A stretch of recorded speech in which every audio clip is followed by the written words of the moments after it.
So I was thinking about the Jews. The Jews, why are they successful? Why do they have money and power? Why do they have so much more? They've experienced the Holocaust. African Americans experienced slavery and so much more. In other cultures, they also experienced some form of discrimination, hatred.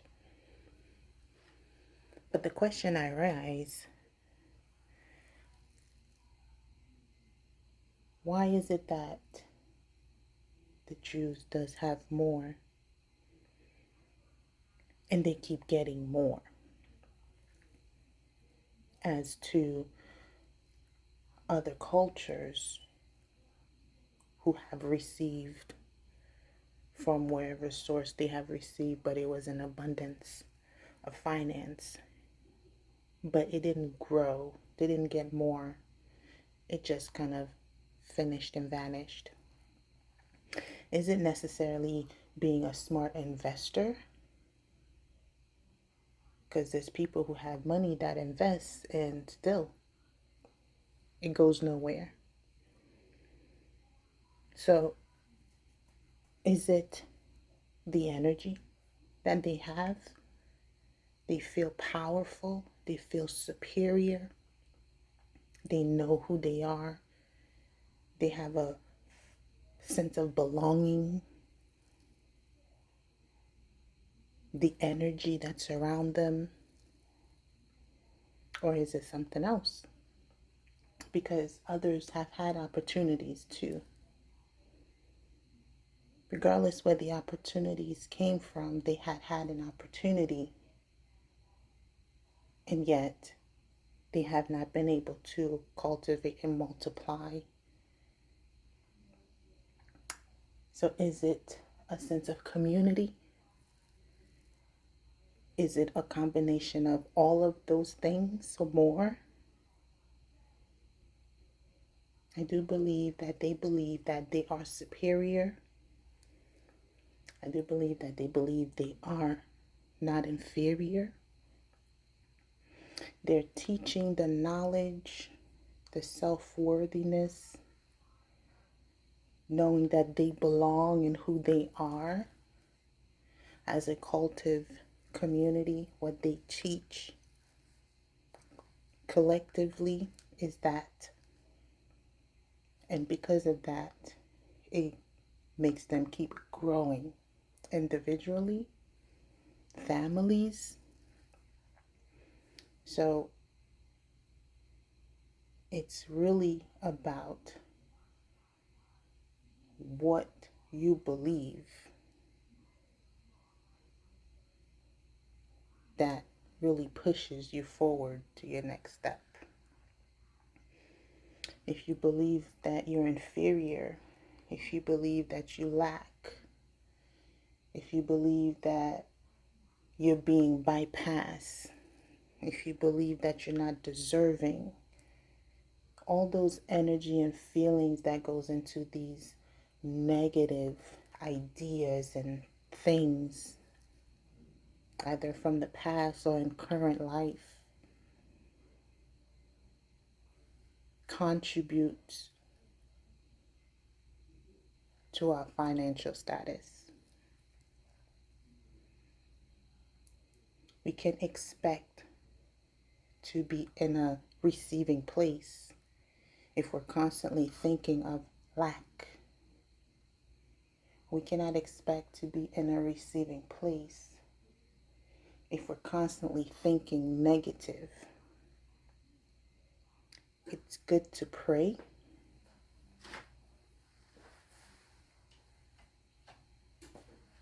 but when we pray,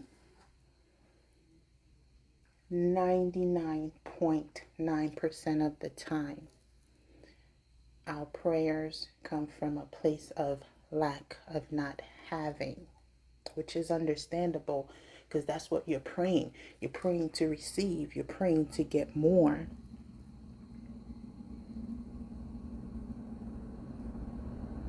But how can you get more if you keep thinking, I don't have it.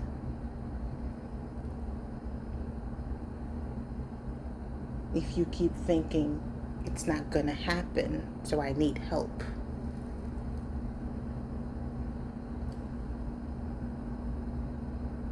Shifting our train of thought is something to think about. When you are happy, when you're enjoying yourself, when your energy is high, pray. Pray to keep that energy going, because in that moment, whatever is happening in your life, it doesn't really matter because you are just happy. So why not pray? Pray for more of that happiness. Pray for more of what you're looking to get in the moment of that happiness. We seem to be forgetting sometimes. And we only pray when we're in need. No. Pray in the time of happiness. You attract more with honey than vinegar. Pray in the time of happiness. And it's also very important to meditate. Not meditating for yoga, not meditating for anything, but meditation is to close your mouth,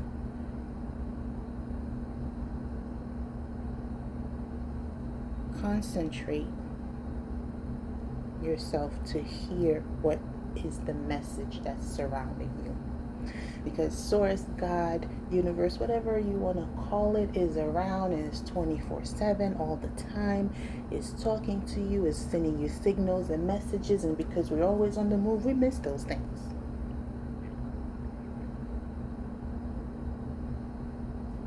So that's what meditation is for. To listen. Now your mind is going to start going, wandering around as it does. But try to focus on something. Not something that's going to keep all your attention to. But try to find something subtle. Ticking of a clock. Dropping of a faucet. Light music. Something that you can focus subtle. Your breath.